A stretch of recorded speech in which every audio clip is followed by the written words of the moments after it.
nabadu waa wax muhiim ah oo maxaa nabi ibraahim ku qasbay inuu alla ka bariyo inta sugan bariyoon carruur bari baladan aaminan muxuu uga bariyo nabad hadaad wayso malaayiinta aad haysato waxay taraan bal nabad hadaad waysana aqoonta alleeda waxay taray male nabad hadaad waysana quruxda iyo heybada idinka muuqanaysa ma jirayso nabad hadaad waysana meel xataa waxaad cunaysa aad ku cunto malaha professor waxaad nagu warantaa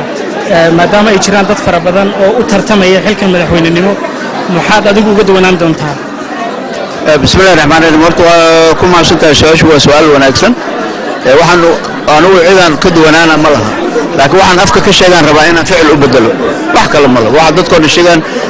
waxyaabaha badan oo dadku sheegan waa waxyaabo qurux badan laakiin ficil loo baahan yahay